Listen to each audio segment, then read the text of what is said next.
Today is a beautiful Monday morning.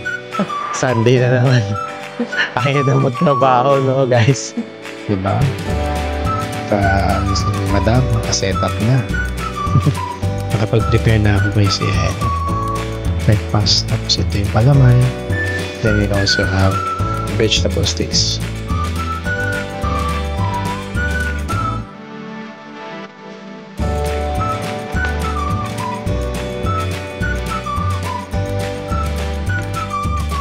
Hello guys, good morning. Ayan, today is a beautiful Monday morning. Sunday na naman. Kaya na magtrabaho, no guys. Puro na lang yung Sunday. Hindi na naging Monday. Ang ganda ng flowers niya, no? Ayan. Ay, nahiya ako kasi private property yan. Yan. May nakita kasi kaming parang tanim guys nung taga rito sa bakuran sa paligid namin. Nahiya naman akong kuha ng video, baka makita ako. Sasabihin meron kaming bad plans. Ayan. So right now guys, it's Monday nga, today is September 30. And ayun yung mini stop. Ayan, mas malapit pala yung mini-stop sa atin, no? Pero kasi, doon tayo bumababa. Kaya nagmumukhang mas, hindi natin siya nadadaanan. Mas ma-appreciate natin yung weekdays. Oo, pag weekdays, mini-stop is, mas malapit. Pero, since convenience store yan, definitely siguro mas mahal yan sa, isang grocery yan na pinagbibilan namin ni Mrs. Ayan. So ngayon guys, kami ay walking muna papunta sa grocery. Mamimili tayo ng food for the day. I'm thinking na baka magluto tayo ng ng meal for our host, para mapatikman namin siya ng staple food ng Filipino, no? Kasi we found out last night guys na we are the first Filipino guest na kinos niya, no? So medyo nakakatuwa na tayo yung first Filipino, no? Yan. So I'm thinking na magluto para sa kanya ng mga something special, no? Para and hopefully magustuhan niya yung yung luto natin guys. We'll try our best na na tignan mo lang kasi iba yung culture nila. Try lang. I-offer. Sana tikman niya. Baka kasi baka mahiya Baka mahiya siya sa amin at hindi niya kainin. Alam mo, may naano ko sa TikTok. Normally sa Japan, may kasi doon Pilipino na nag-residente ng Japan. Normally talaga tinatagyan nila kasi it means to them na kailangan in-return. Parang kumbaga kahit sa Pilipinas, ayaw nilang nag-eat. Parang sa bagay. Kaya yun yung sabi ko, try lang pero sa bagay. May chance na hindi tanggapin. Offer. Ayun guys. So mayroon tayong nakuha tip kay Mrs. no. So, huwag na lang tayo siguro masyadong bumili ng extravagant or sobra sa kaya naman ubusin ni Mrs. Baka mamaya masayang din Oo, kasi pwede natin i-offer, pwede ka mag-try ng isang beses. Pwede siguro ito pa isang kainan, pero sarado pa. Pwede nating i-try yan mga by Thursday. Yung malapit ng na tayo umalis. Sa bagay. Yung walang pasok. Or na nag-i-stay tayo dyan. Edi Thursday. Thursday na. Okay, Thursday daw. Try on Thursday. Sige, Thursday. So, wag na muna tayong magluto ngayon na sige. Tip from Mrs. Ayan, guys. Nadaanan natin yung isang kainan na chine-check namin kagabi guys sa website, no? I mean, sa Google Maps. Dental clinic. Oo nga, no? Yamamoto Dental Clinic. Hindi mo naman pinapakita, puro mukha natin. Pag dinidescribe natin. Oo nga naman. Yan guys, so. Yamamoto Dental Clinic. Yan. Laki ng clinic guys, no? Ito, mga kainan, yan yata yun. Yan yung isa, Yamada Udon. Oh, teka lang. Stop pala. Tayo ng lakad. Ito yung isa guys, Yamada Udon. Yung isa sa malalapit sa amin. So yung paligid pala namin dito guys, parang ang daming offices, no? Yan, walk na tayo. Maraming offices dito guys. O pag ganun lang? Diretso lang, diretso. Pero sarado pa to eh. Ito isa sa mga kainan. Hindi naman pala sobrang layo nito. Malapit lang din sa ano namin, sa lugar namin. Tapos yung isa, medyo maliit yung isa, no, sawa ko. Isang kainan na daanan namin guys.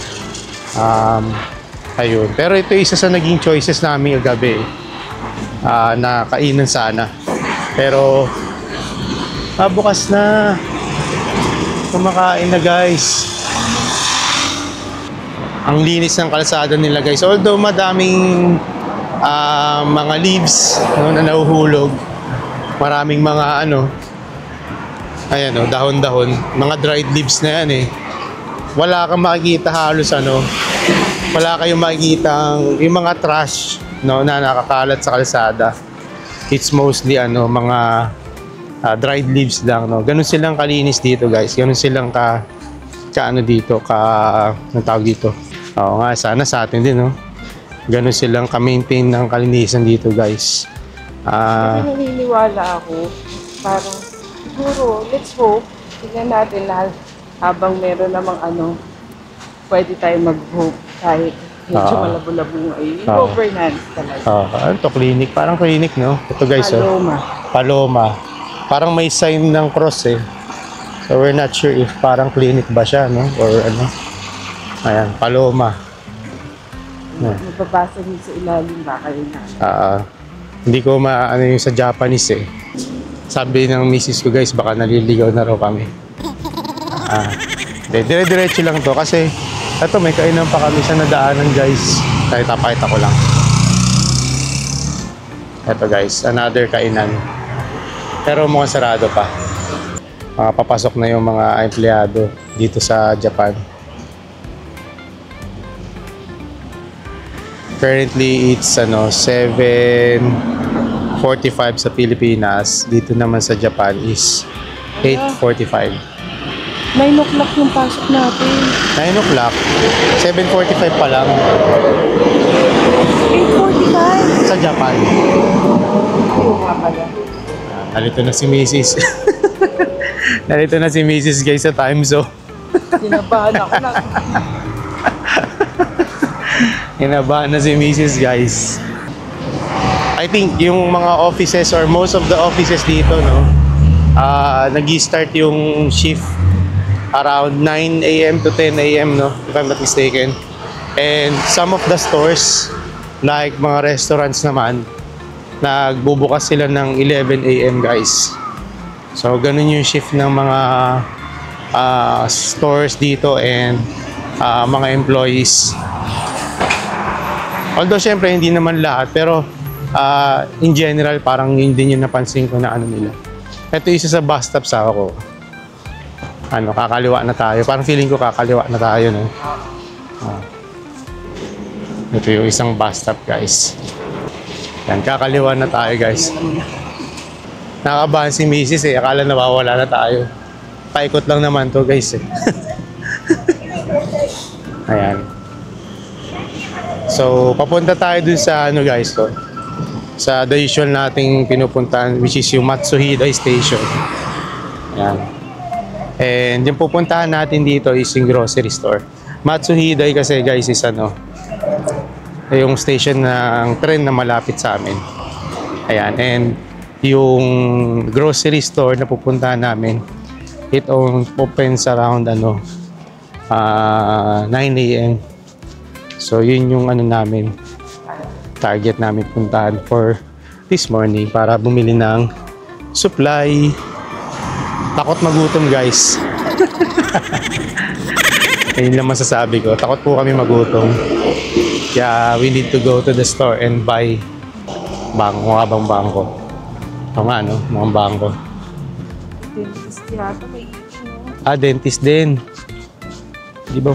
Ayun, daming dental ano dito, guys. Ayun. Daming papasok na. Kami, guys, papasok na rin kami. Laki ng 7-Eleven, may park. Ito, guys, 7-Eleven pala, oh. Laki ng 7-Eleven nila, laki ng parking. Yan. So that's our, one of the nearest convenience stores dito, 7-Eleven. Madadaanan natin yung isa pang kainan na hindi medyo obvious, no? Kasi hindi rin namin maintindihan yung sulat kasi Japanese. Kaya nakala namin na una parking lang siya. Kasi ang nakalagay sa signboard is P. Pag kasi may P normally, signboard yun ng parking. And it only opens for couple of hours lang, parang 11 o'clock to 2:30, parang ganun. Ito, guys, pakita namin. Ito yung isa. Yan.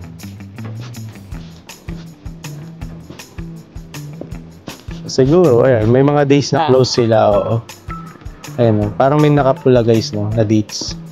Baka siguro yun yung mga closed dates nila, no. Kasi red, no. Medyo gagamitan na lang natin ng common sense. Kasi nakapula, no. Kaya ibig sabihin siguro sarado. Siyempre pag green, go, ibig sabihin yan, bukas sila. But since it's red, it's closed. Ayan, medyo maaga yata kami guys. Maaga kami ng 10 minutes. Baka sarado pa tong grocery, pero let's check it out. Baka naman open na rin. Ayan, pakita namin yung station na rin. Ayan, guys, yung station na pinakamalapit sa amin. Then doon sa side is yung bus stop. Ayan. Ito, ano to? Parang Parang pang kids. Parang pang kids o toddlers, guys. May rainbow eh. Tapos ito na yung grocery, guys. Ito, guys, yung pag may bike kang dala, pwede mong i-park din sa tabi ng grocery. Ayan yung groceryan. Ang pangalan is Liver Casey. So, sarado pa yung grocery, guys, no? Gusto mo ba ikot pa tayo sa ako? Wait na lang natin to. Sige. Wait na lang daw natin, guys. Ayan, nagpe-prefer lang tayo ng breakfast, guys, no? So, samahan nyo lang ako.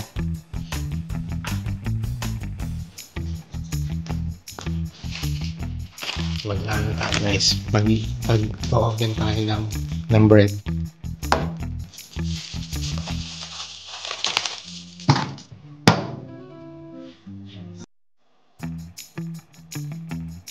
Set lang natin yung timer to 3 minutes. Nakapag-prepare na ako, guys. Ayan. Breakfast. Tapos ito yung palaman. Then we also have vegetable sticks. Tapos mag-ano tayo ng egg. Magpo-boil tayo ng egg, guys. Tapos nakasota na rin tayo ng bowl, guys. Ayan. Tapos yung misis. Ito na. Sarap. Tinost ko yan eh. Diba? Si madam, nakaset up na.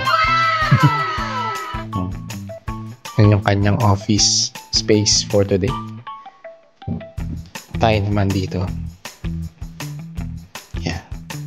Yan tayo, guys. So, kain lang tayo saglit, guys. No? Breakfast lang. And then, excuse me, work na rin tayo.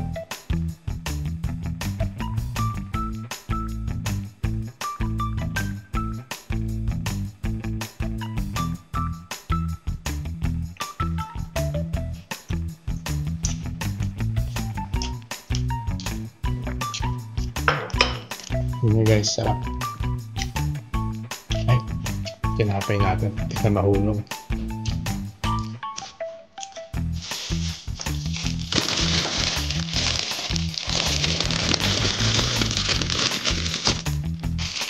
Ito na ulit guys ang ating kanin ay tinapay.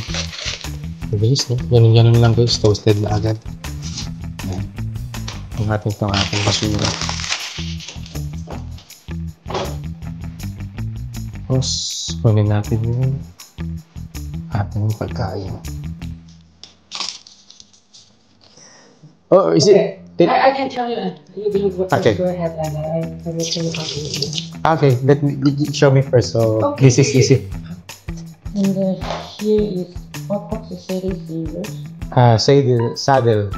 Ladle, sorry, ladle. Yes. Little is here.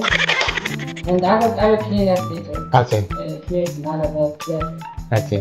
Thank you. Sound. Will do. Thank you, Zen.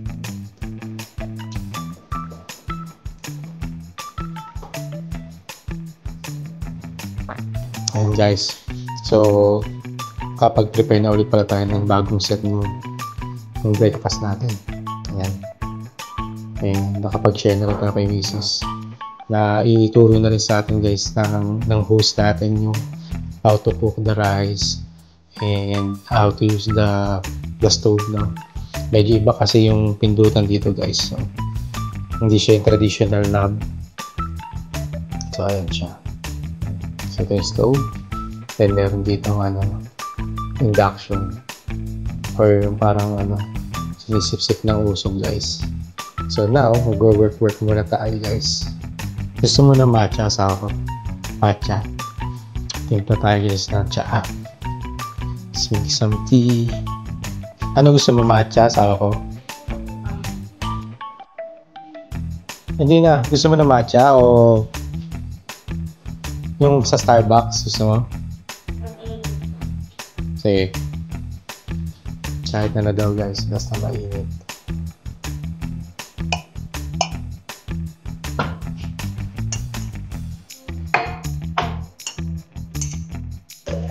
Pumilas na sa atin guys yung mga baso. No? Sa cabinet mo. Mas magandang malinis. Diba? Pinayak na lang kung sino yung gumamit.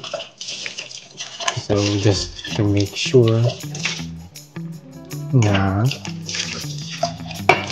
malinis. Init tayo tubig.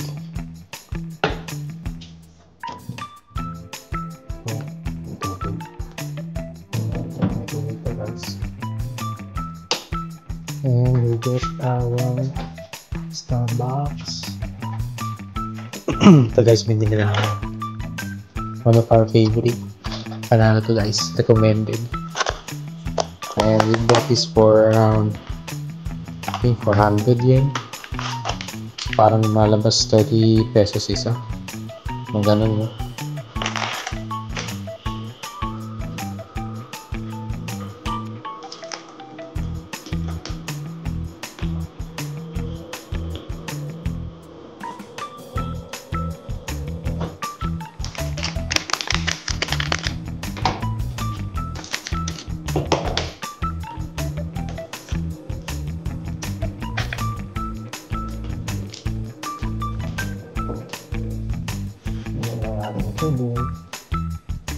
So now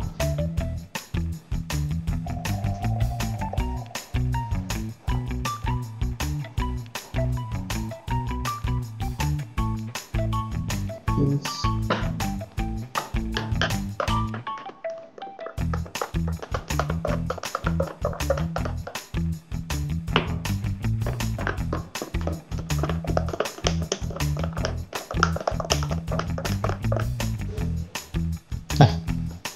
ginagawa ko daw princess yung asawa ko guys.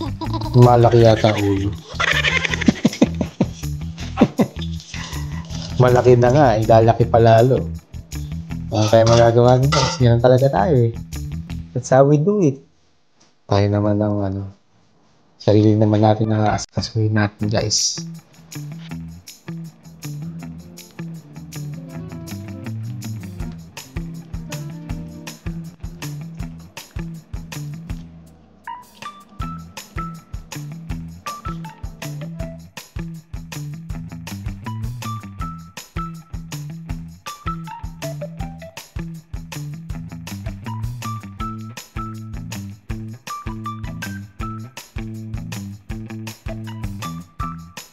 Hello guys, so ngayon magluluto na tayo. Pinili natin itlog guys, no? Prepare lang natin yung ating tubig, papakuluan. So ito na itlog na binili natin guys. Topping ko lang Ang galing guys, no? Meron pang pecha yung itlog kung kailan mag-expire. So October 11 mag-expire guys yung mga eggs natin. Ang galing, no? So kapag-piraso lang naman yun guys. Tapos lagay na natin dito sa burners. Yan. And I think yung cooper. Gusto cooper. Tapos sabi ni Sen, buksan daw natin yung induction bago natin buksan itong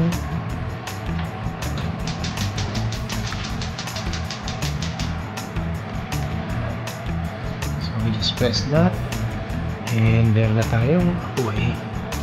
So hinaan na natin ng konti pero hindi sobrang lakas ng gas.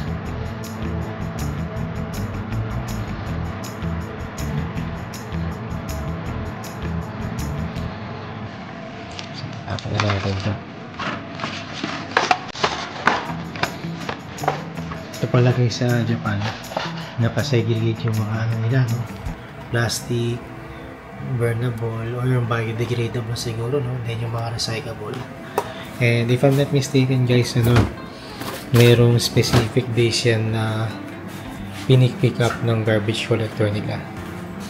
Tapos nagsalang na rin tayo ng sinayang.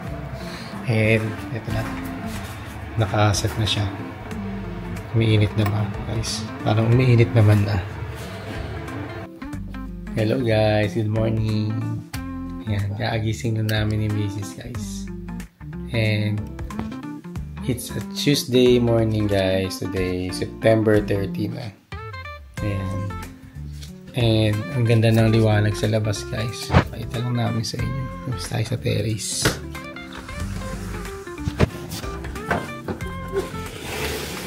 Yeah. Mamaya pala guys maglalaba tayo. Medyo malamig. Hindi pa ganun maaraw and although may araw naman, may sikat naman ng araw na lumalabas, pero medyo maulap-ulap and malamig today. Ayan. Mamaya guys pala magsasampay tayo dito kasi maglalaba tayo ng ating mga ng ating mga damit, ng ating mga maduduming damit. Ayan. And just want to show you yung view from the terrace guys. Ayan. Ayan yung view niya guys. Yung aming pala guys, Airbnb unit is a corner lot guys. Kaya kaya ang view namin is from parang medyo wide angle yung view namin guys. Tapos pala ako guys, nagliligpit-ligpit ako ng mga aming pinamili. And I noticed something dito sa binili kong t-shirt kasi nakasupot siya na ganyan. Tapos sineseparate ko yung plastic tsaka yung papel kasi dito pala sa Japan guys, kapag nakita nila na hindi properly segregated yung basura mo, like for example yung plastic or burnable, parang bio and non-biodegradable sa kanila, iniiwan nung garbage collector. So eventually makikita ng neighbors mo kung na may naiwan. Tapos sabi sa amin ng host, and when that happens, parang they will find out. Malalaman ba ng neighborhood or something like that. Siguro may neighborhood watch sila na gano'n, no? Ayun. So parang mahihiya ka na makita yun. And while doing yung separation or segregation kanina, napansin ko dun sa price tag ng GU, sa GU na binili namin na damit, meron siyang parang guys, cheap parang RFID card sa atin in a way, no? Yun yung ano niya parang resemblance niya sa akin. Parang IC card, guys. And the reason why na brought up ko siya is because di ba if you remember, nabanggit ko na nagbabayad kami sa GU, parang automatic, guys, hindi na ini-scan, nilalabag lang nila sa isang container. And that's probably the reason why, no? Kasi may ganun yung price tag, may parang barcode, no? Or I mean RFID chip. Pero I'm not sure doon sa ibang damit namin kung may ganyan, guys, no? Oh.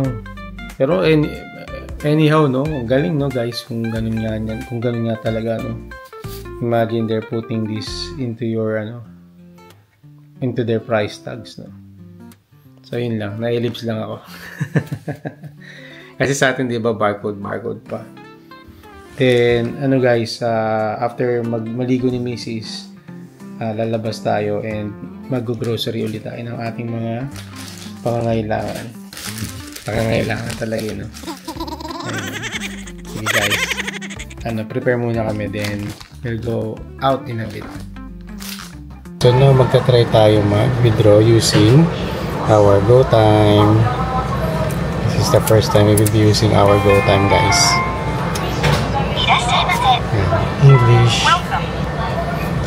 Withdrawal. Okay, so may mga notice lang na, guys. Ayan. Now let's put the amount. Ay, di pa pala. Confirm lang pala, guys. Saving. Enter your pin. Then ang i-withdraw natin is 10,000 Japanese yen. And confirm. Okay, so ang charge is 110 Japanese yen. Ito tayo sa local conversion. Pinili natin yung conversion ng local currency nila, guys. And now, transaction complete. And guys. So ayun, guys, ngayon lang kadali, no? As easy as that. Pag-withdraw na tayo.